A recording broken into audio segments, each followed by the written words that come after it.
bentuk-bentuk, bentuk ilmu yang Allah tak pernah pun reveal pada kita, dan manusia teraba-raba. So ni tanpa sebarang pengetahuan pun dia cuba juga untuk penetrate, nak ambil tahu, tapi dalam bentuk meneka-neka, tiada sebarang kepastian. Dan dalam ayat-ayat yang akan datang ni nanti, kita akan dapati betapa Allah Subhanahu Wa Taala datangkan satu bentuk cara kita berfikir, bukan sahaja melihat alam dekat keliling, tetapi Allah bagi tahu adanya menara tinjau yang sentiasa mengawas pergerakan-pergerakan kita. Bayangkan tuan-puan, kalau daripada tempat kita, kalau daripada bumi, kita lihat, katalah planet Zuhal, yang jaraknya tak terjangkau untuk kita pergi, namun dengan mata kasar mungkin kita nampak dia seolah-olah bintang terang di langit pada waktu malam, tanpa sebarang pencemaran cahaya. Dan kita perhati daripada dulu sampai sekarang, kan sejak kalau kita lihat proses Big Bang itu, alam ini tercipta daripada dulu sampai sekarang, Zuhal itu penuh dengan pengalaman. Kalaupun mungkin ada makhluk yang kita tak tahu pernah tinggal di situ, seluruh bentuk ilmu makhluk tu beserta dengan pengalamannya ratusan jutaan tahun, dia diwakili dengan hanya satu titik cahaya di langit yang gelap. Kalau kita berada di bumi, kalau kita berada di Zuhal dan kita melihat bumi, bumi penduduknya, seluruh pengalaman penduduknya, ilmu yang pernah dicapai oleh penduduk bumi dari zaman berzaman hanya dilihat sebagai satu titik di langit yang gelap. So, rupanya tuan-puan, kita lihat dunia ini dari dekat. Kita rasa besar, kita rasa gah, kita rasa kita ini somebody atau significant. Rupanya bila kita lihat dari jauh, kita sebenarnya tak ada nilai dan unsignificant. Tiada sebarang nilai signifikan pun jika nak dibandingkan dengan apa yang Allah pernah dan sedang tawarkan buat kita. Sebab tu ada ahli-ahli sufi, mereka-mereka yang berusaha untuk membersihkan diri, membersihkan jiwa. Dia menasihatkan, kalau kita nak belajar untuk mendidik hati, memperbaiki hubungan dengan jiwa, tolong lihat harta kita dari mata burung. Tolong lihat apa yang kita ada dari mata burung. Maksudnya apa? Tolong lihat kereta kita, rumah kita dari jauh. Dari jauh. Burung kan terbang di atas. Tolong lihat rumah kita ke kereta kita, apa yang kita ada ini dari tingkap kapal terbang. Nampak ke? Tak nampak. Begitulah sebenarnya nilai yang kita ada. Sangat sedikit berbanding bumi Allah yang besar dan luas ini. Dan sama seperti bumi, nilainya sangat sedikit berbanding angkasa raya yang besar luas itu.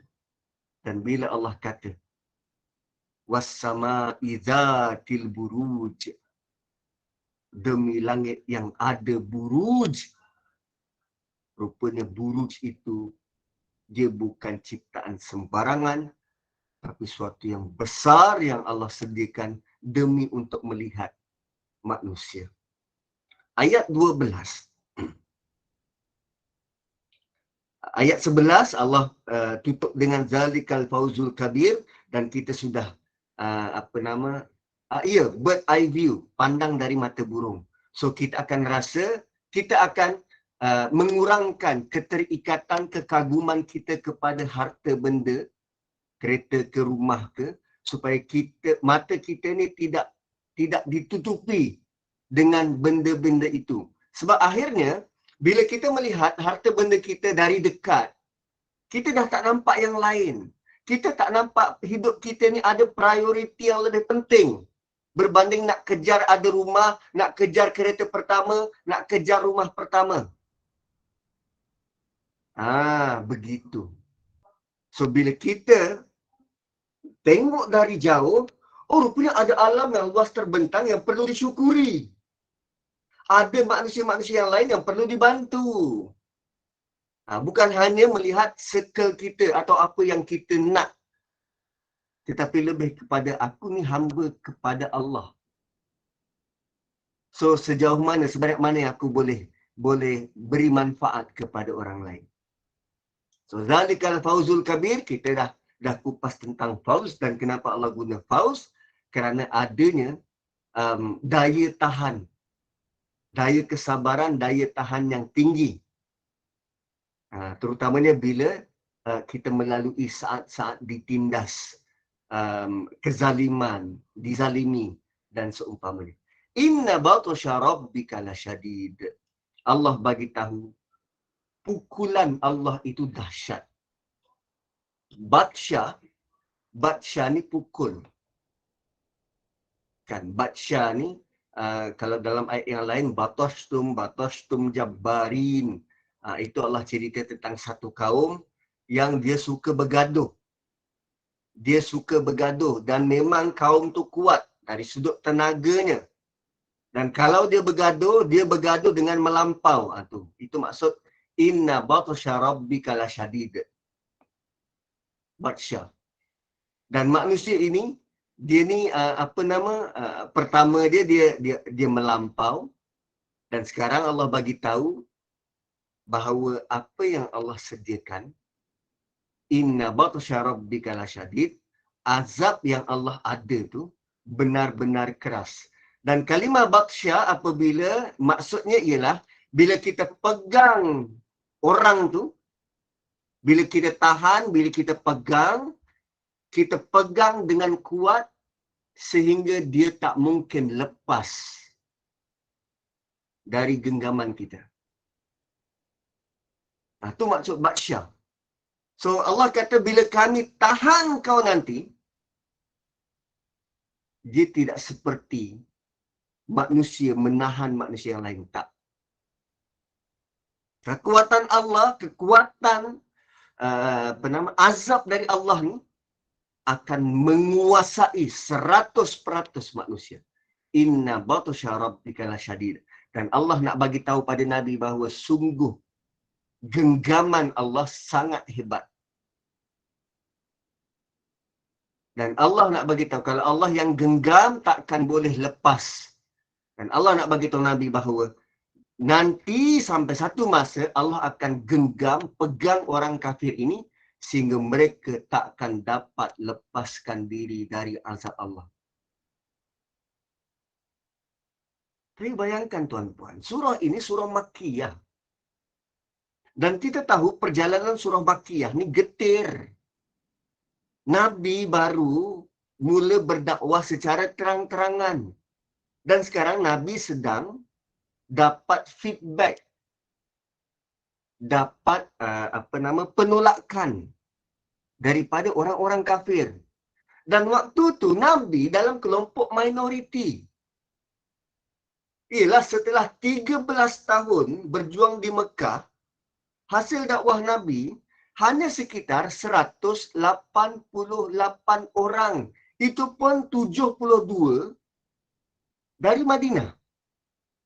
72 di Madinah. Kalau kita kira, Nabi punya dakwah 13 tahun, 13 tahun di Mekah, hasilkan 188. Tolak 72 orang di Madinah, tinggal 116. Beberapa puluh berada di Habsyah. Sudah berhijrah ke Habsyah. Tinggal berapa je dengan Nabi? Sekitar 80 lebih je. Berbanding masyarakat Quraisy, itu bangsa Quraisy. masyarakat Arab di Mekah, ribuan orang. Dan Nabi berada pada golongan sangat minoriti, sangat sikit. Berbanding mereka yang menolak ni ramai. Tapi Allah bagi tahu. Dan Nabi sebut ayat ini depan mereka. Genggaman Allah sangat dahsyat. Macam mana boleh confident, tuan-puan? Kita ni sikit. Non-Muslim ramai. Mereka pula mengepalai negara. Dan kita berdiri depan mereka dan sebut, ingat, genggaman Allah sangat dahsyat.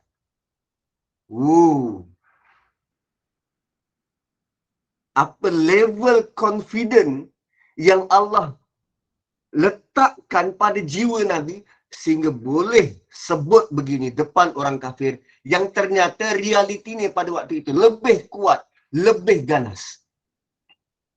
Dan waktu itu mereka sedang ditindas dan menggenggam, memegang orang Muslim dengan kejam. Dan Allah bagi tahu pada Nabi, walaupun orang kafir itu sedang menggenggam, menyusahkan Nabi, menyusahkan orang beriman, tetapi mereka takkan dapat mengalahkan genggaman, siksaan dari Allah.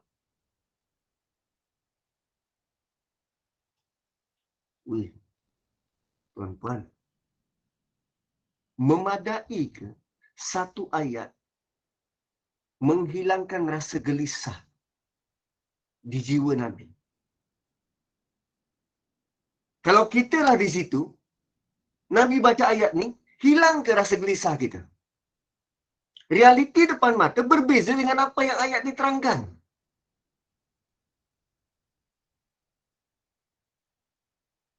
Suatu iman tu, dia satu yang sangat abstrak. Dan mereka benar-benar yakin sehingga tiap kali turun ayat Quran, hati mereka tenang dan lapang, walaupun secara fizikal diseksa. Innahu huwa yubdi'u wa yu'id. Sungguh dialah yang mula, dia yang memulakan, wa yu'id, dan semua akan kembali kepadanya. Dialah yang menciptakan makhluk dari permulaan, dia yang mula mencipta dan menghidupkan kembali.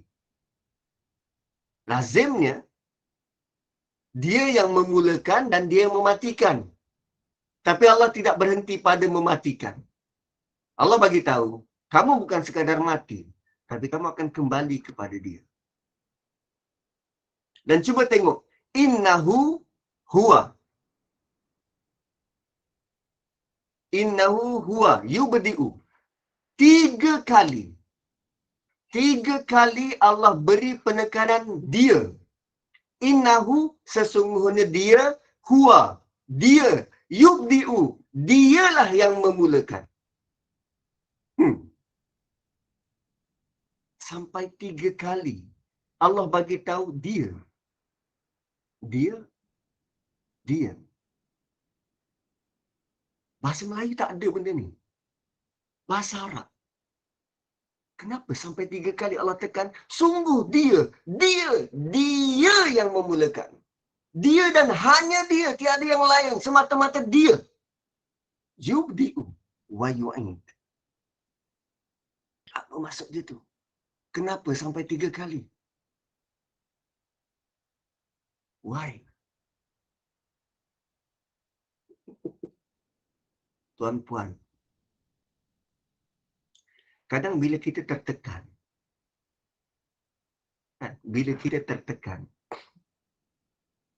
kita akan hanyut dengan apa yang berlaku depan mata. Dan kita akan jadi buntu nak buat macam mana. Sebab orang-orang kafir ini bila dia memberi ancaman, dia seksa, dia paksa untuk kembali kepada agama asal. So, jiwa yang lemah akan cepat mengalah Jiwa yang lemah akan cepat mengalah.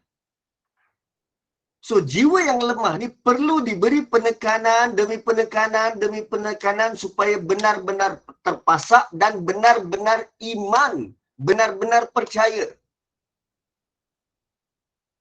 Bada'a memulakan. Bada'a memulakan. So, bila Allah kata benar, dia yang menciptakan, pada mulanya, dia yang menciptakan kali pertama sekalian makhluk. Allah nak bagi tahu bahawa orang-orang yang seksa orang beriman itu, dan mereka yang menyeksa orang mukmin itu, tidak akan mati begitu sahaja. Tetapi mereka akan pasti dibangkitkan seperti mana mereka diciptakan kali pertama untuk terima balasan. 3 kali penekanan bagi warning kepada orang yang menyeksa, 3 kali penekanan bagi janji benar kepada orang beriman yang sedang diseksa. Jangan risau, mereka ni akan kembali pada Tuhan. Jangan risau, mereka ni akan kembali kepada Tuhan. Hanya kepada Dia akan kembali. Hanya pada Dia. Sebab bagi orang kafir, mereka punya tanggapan, mati, matilah. Seksa sampai mati, dan bila mati orang tu tak ada apa-apa. Tapi orang beriman punya kepercayaan berbeza kan? Mati dan akan kembali kepada Tuhan. Dan sekarang Allah bagi tahu, sungguh hanya pada Dia dan pada Dia kamu akan dikembalikan seperti mana kamu diciptakan kali pertama. Dialah yang boleh buat. Dialah yang boleh buat. Ayat ini amaran kepada orang kafir dan juga berita gembira kepada orang beriman.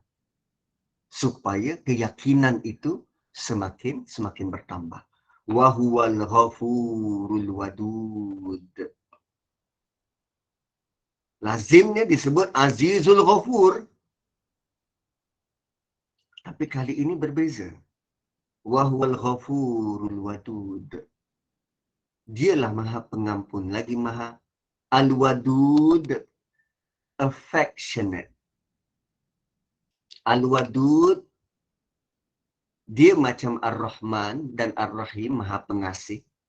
Sebab kita punya perkataan cinta ni terhad. Perkataan bahasa Melayu ni kan terhad. Rahman pun Maha Penyayang, Maha Pengasih. Rahim pun Maha Penyayang, Maha Pengasih. Wadud pun Maha Penyayang, Maha Pengasih. Wadud ni sangat dalam cinta dia. Itu maksud wadud. Sangat dalam cinta dia. So sekarang Allah bagi tahu ada 2 sifat. Sifat pertama ghafur. Ghafur. Maksudnya orang kafir dia dah melakukan kesalahan. Membunuh orang beriman.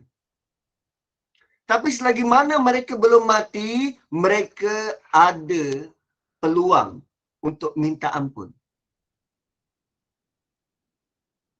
Allah sedang ingatkan kepada orang kafir yang sedang menzalimi orang Islam di Mekah, pintu taubat masih terbuka. Cuma first step berhenti dari buat kezaliman. Atau ghafur. Sedangkan ayat sebelum, warning, dia dan hanya dia, kamu akan kembali dan kamu akan terima akibatnya. Oh, by the way, dia Maha Pengampun. Kau dah terbabas kan? Dah buat kesalahan kan? Dah terbunuh orang beriman kan? Dia Maha Pengampun. Dan Al-Wadud. Al-Wadud, cinta yang sangat kuat. Itu maksud wadud. Sangat mencintai. Wadud. Walaupun surah ni, kisah latar ceritanya tentang mukmin yang diseksa dan dibunuh di seluruh alam, tetapi Allah nak ingatkan kepada manusia-manusia yang melampau. itu taubat masih terbuka. Dan Allah amat cinta pada hamba-hambanya. Dan kerana itu kalau kita tak sedar, tidak kenal Allah, maka kita akan rasa Allah tak sayang kita. So sekarang Allah bagi tahu, Allah sangat mencintai. Dan cinta Allah tu sangat kuat. Supaya kita tak salah sangka. Kita tak salah sangka yang Allah tidak sayang kita. Kerana apa? Lazimnya bila kita diseksa, bila kita dizalimi, maka timbul persoalan, mana bantuan Allah? Kenapa Allah tak tolong aku? Malah orang kafir tu dah bunuh orang Islam, kan? Orang kafir dah bunuh orang Islam. Dan Allah masih kata dia Maha Pengampun. Macam mana boleh fair? Dia kalau dia masuk Islam, dah tentu dosa dia terhapus. Aku ni kena seksa.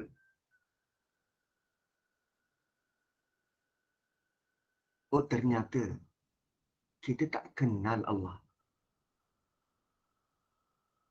Kita belum kenal Allah. Kalau begitulah cara kita pandang. Tuan-puan, anda mati di tangan orang kafir, sedang anda mempertahankan keimanan. Anda mati apa? Mati syahid. Semua orang ada peluang ke mati syahid? Tidak.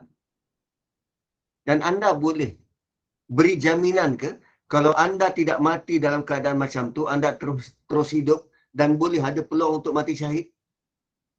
Tak. Dan anda boleh beri jaminan kalau anda terus hidup dan anda kekal berbakti pada Allah? Tidak. So, takdir anda mati di tangan orang kafir sedang mempertahankan keimanan. Itu nilai mati yang tinggi. Dan sekarang, orang kafir tu, dia tak ada peluang untuk taubat ke? Tak boleh diperbaiki diri ke? Atau kerana dosa dia bunuh anda dan anda tak puas hati, oh dia kena masuk neraka? Allah ni sangat penyayang. Anda dah dapat nikmat mati syahid. Bukan anda usahakan pun, orang lain bunuh. Dan anda dapat nikmat mati syahid. Dan sekarang, anda dapat nikmat ni. Sekarang orang ni,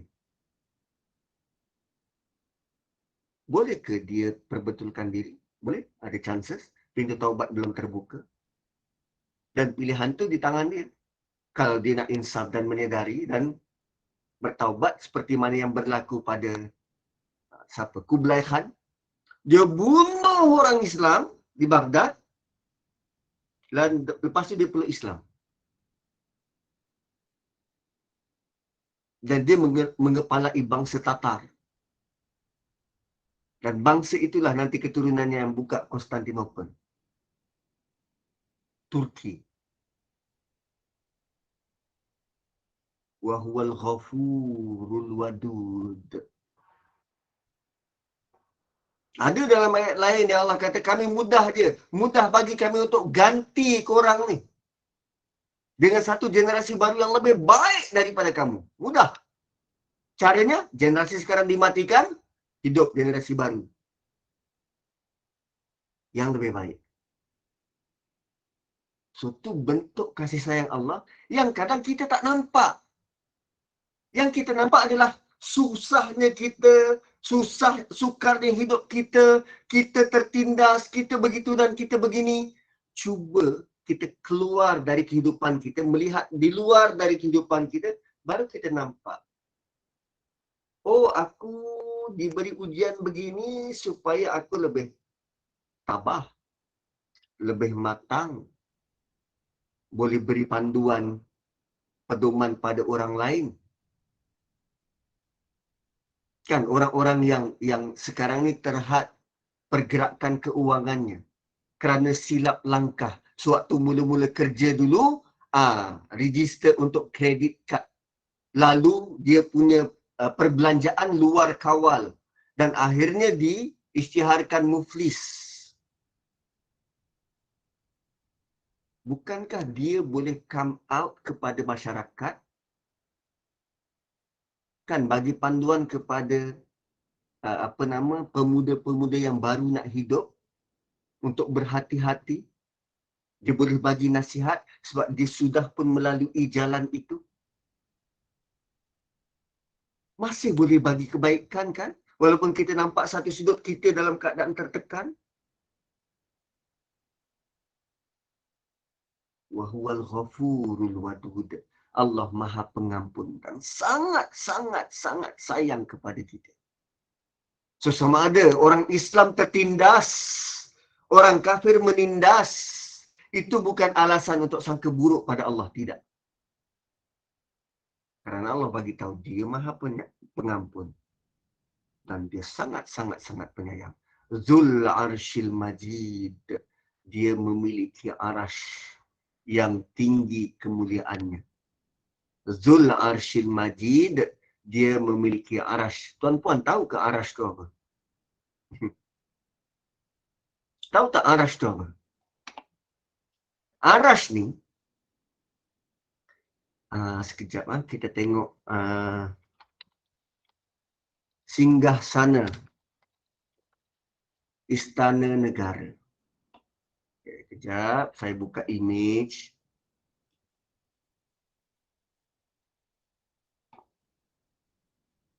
Singgah sana Istana Negara. Okey. Ini apa nama dia ni? Ini singgah sana. Selalu kita translate arash ni sebagai singgah sana. Singgah sana. Rupanya arash ni bukan singgah sana. Kejap saya besarkan satu gambar. Ni kot. Kecil pula. Yes. Boleh nampak kan? Gambar ni. Okey. Nampak Ustaz. Okey, nampak. Okey. Arash ni tempat letak kaki ni. Tempat letak kaki. Tu arash. So sekarang ni berapa besar arash ni? Arash kalau nak dibandingkan dengan kursi. Kursi ni kerajaan. Arash, tempat letak kaki ni, kalau nak dibandingkan dengan kursi, kursi itu seperti sebentuk cincin yang dibaling ke padang pasir. Padang pasir tu arash. Luasnya arash Allah. Tempat letak kaki. Dan kursi dibandingkan dengan alam kita ni, 7 lapis langit, bumi. Bumi dan langitnya tu diibaratkan seperti sebentuk cincin yang dibaling ke padang pasir. Padang pasir tu kursi. So sekarang Allah bagi tahu, dia memiliki arash yang mulia. Zul Arshil Majid. Dia memiliki arash yang tinggi kemuliaannya. Arashnya, tempat letak kakinya sudah mulia. Allah belum cerita yang lain. Tak. Itu baru tempat letak kaki. Dan luasnya itu bukan kepalang. Dan arasnya itu cukup mulia. Dan setakat ni yang Allah reveal pada kita, arasnya itu terletak di atas air. Wa kana arshuhu 'alal ma'. Arash Allah terletak di atas air. Itu je maklumat yang kita ada.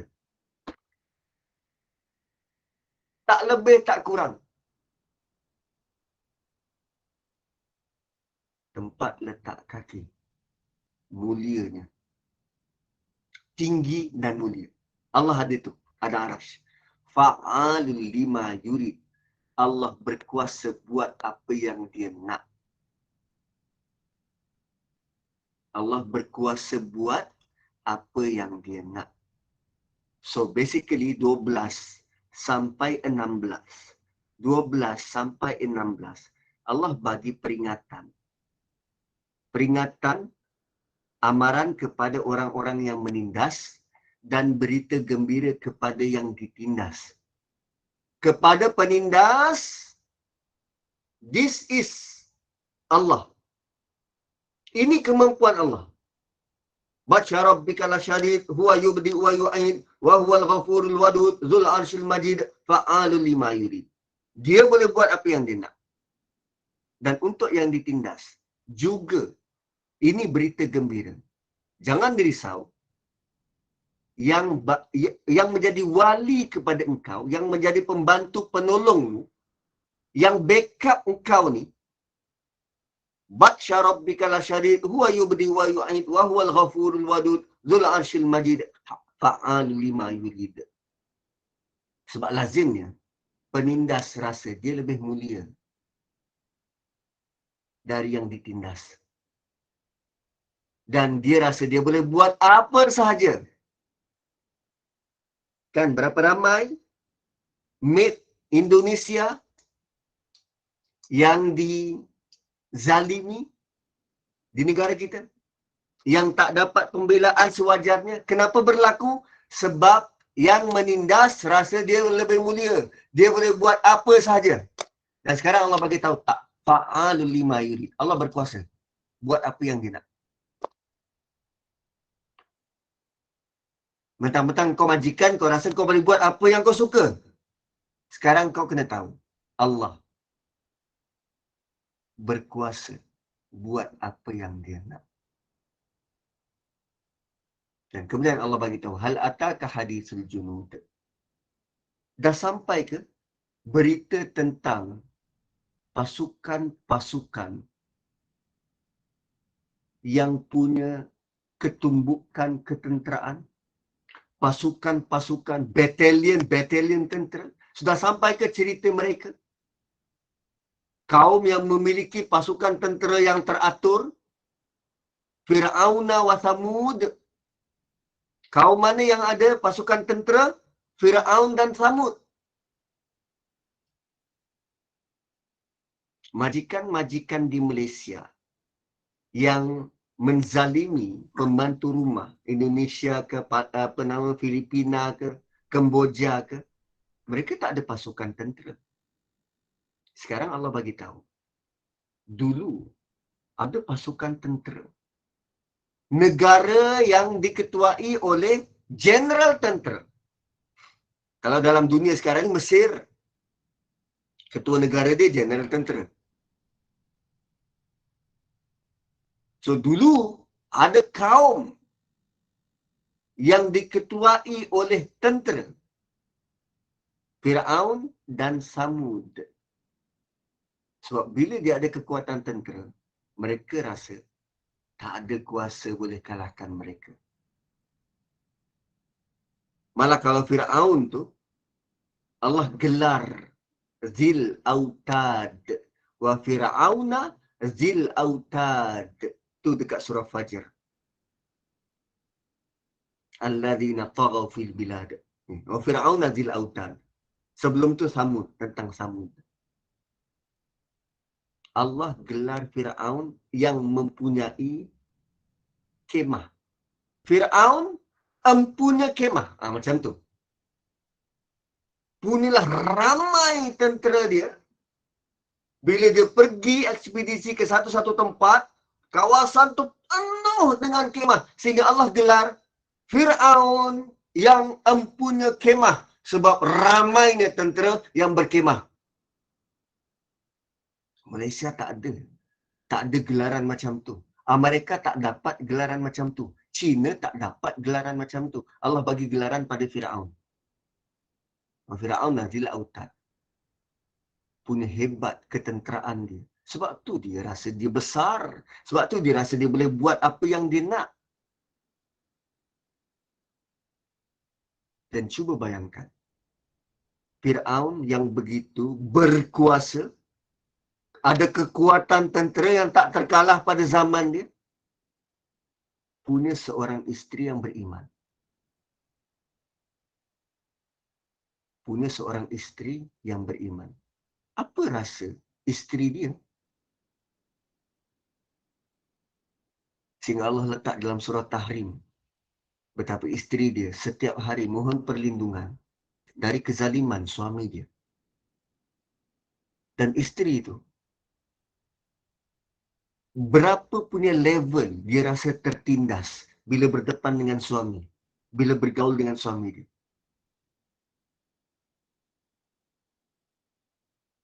Kan, cuba bayangkan tuan-puan.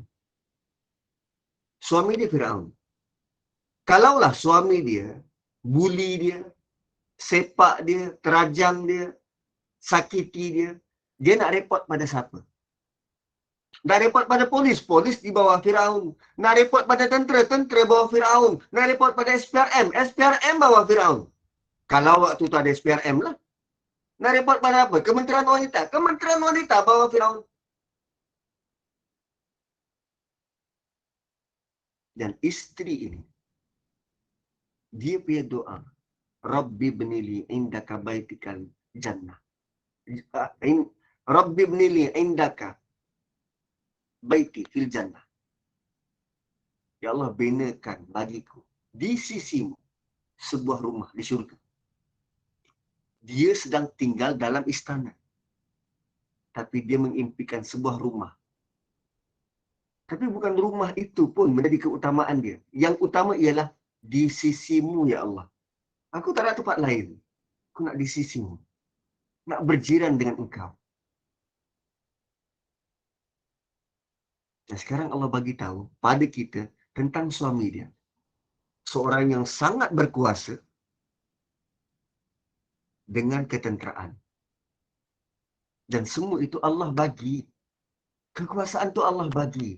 Dan Allah kata dalam ayat 19, Balil ladzina kafaru fi takzib. Kami dah bagi dia kuasa. Akan tetapi, mereka bukan saja menolak. Bahkan orang itu terus tenggelam dalam mendustakan kebenaran. Dia bukan sekadar menolak, dia sudah tenggelam. Maksudnya apa? Kebenaran hanya datang dari dia. Perkara yang dia rasa tak benar, dia tolak.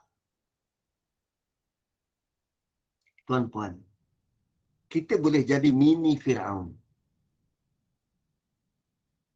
Kalau kita bercakap dengan orang lain, dan orang tu datangkan benda yang benar. Kita mengakui benda itu benar, tapi sebab datang daripada orang yang kita tak suka, kita tolak. Itu mini Firaun. Mini Firaun. Firaun bukan tak tahu Musa tu bawa benda yang benar. Tapi sebab Musa bukan siapa-siapa. Alasan dia, Musa, mana gelang kau? Gelang. Sebab gelang tanda status pada waktu itu. Dia tak ada, mana gelang kau? Tak ada, kami tak ada nampak malaikat mengiringi engkau. Tak, kami tak terima. Hanya kerana Musa tak ada status sosial. So, jangan jadi perangai macam Firaun. Balil ladzina kafaru fi takzib. Kesalahan mereka ialah menolak kebenaran. Benda yang benar dikatakan tak, ini salah, ini palsu. Tak nak terima. Sedangkan dia tolak tu kerana ada agenda lain. Dan cuba tengok. Tadi Allah kata Firaun ada tentera. Firaun ada tentera. Bagaimana Allah hadapi Firaun? Wallahu min waraihim muhit. Kami, Allah, datangkan tentera kami dari belakang mereka. Min waraihim, dari belakang mereka, muhit. Kami kuasai mereka dari belakang. Tuan-puan, kita kalau ada angkatan tentera, berhadap dengan musuh, tentera akan cari kawasan yang strategik supaya dia boleh berhadapan dengan musuh. Sekarang Allah bagi tahu, Allah datangi Firaun dan tentera dia dari arah belakang.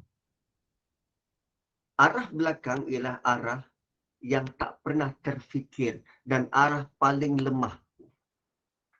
Sama macam Allah datangi tentera Abrahah. Burung-burung tu datang dari belakang. burung-burung itu datang dari belakang dan mereka diserang dalam keadaan mereka langsung tidak bersedia.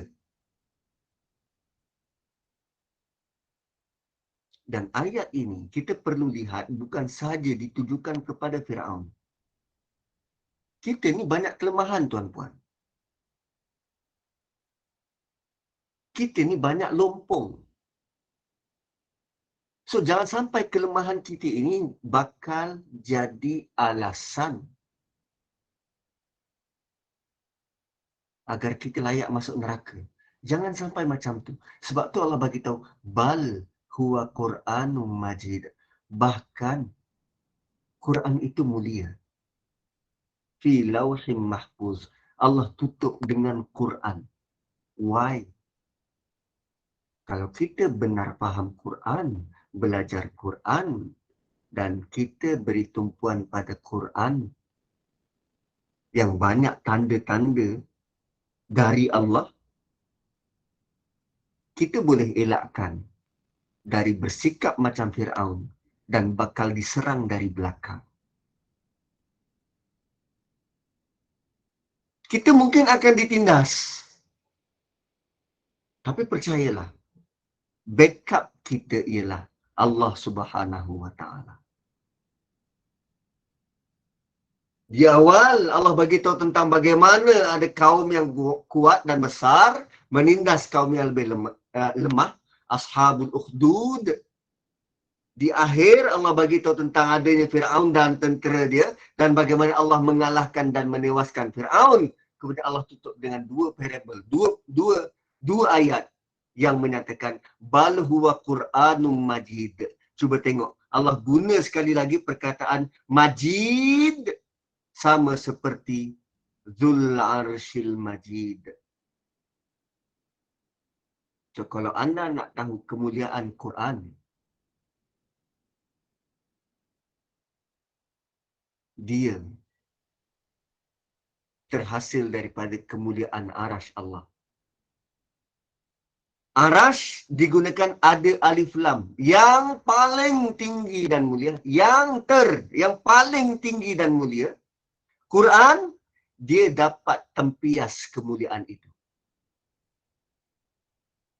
So, kalau kita kagum dengan Arash Allah yang mulia, sebenarnya Allah sudah titipkan buat kita bentuk kemuliaan, ketinggian itu melalui Quran.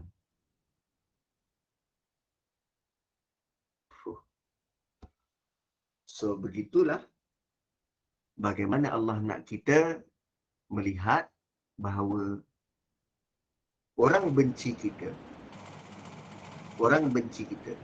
Non-Muslim benci kita kerana keimanan kita. Kerana keimanan kita.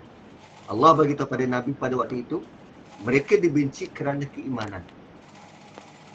Dan kadang bila kita ditolak, dibenci, kita akan rasa down.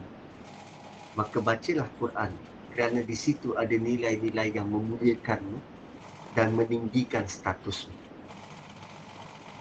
Wallahu alam, saya kembalikan kepada moderator. Alhamdulillah. Ala kulli hal, syukran, jazakallahu khair, barakallahu fiik Ustaz. Atas tadabbur surah Al-Burj yang menjelaskan tentang ilmu dan manusia. Dan kali di penghujung surah ini menjelaskan tentang Al-Quran dan doakan semoga Allah sentiasa membantu Ustaz dan rezeki Ustaz. Semoga kita semua sentiasa dalam menimba ilmu untuk memperbaiki diri kita kepada yang lebih baik selain untuk kita mendapatkan kajian pahala dan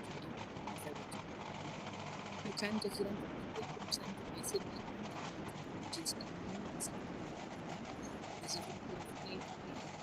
Muslim semoga kita berdoa bersama proses mungkin kita dan terus mendengarkan program terbaik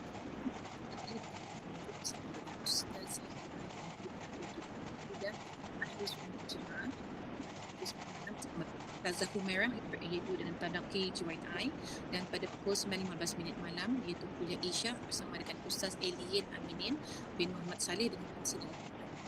Sebelum kita memulai majlis ini, silakan kita tangguhkan kuliah kita pada hari ini dengan jemaah Ustaz Nazrul untuk mengikuti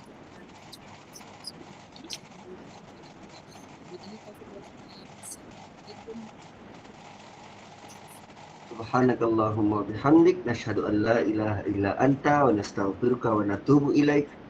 Wal asri innal insana lafi khusr illa alladhina amanu wa amilus solihat tawasaw bil haqqi wa tawasaw bis sabr. Assalamualaikum warahmatullahi wabarakatuh. Terima kasih semua. Terima kasih. Assalamualaikum warahmatullahi wabarakatuh. Terima kasih Ustaz. Assalamualaikum. Kalau hujan, nanti hujan sekejap, lepas tu makan Panadol. Okay, bye. Bye. Bye. Ustaz. Terima kasih semua. Assalamualaikum. Salam. Terima kasih. Jumpa kita malam Ustaz. Keluar sudah ya. Tak dengar suara apa tu, nama apa? Dayangku. Dayangku tak dengar langsung. Ya ke? Dengar pelan-pelan. Kamu dah dengar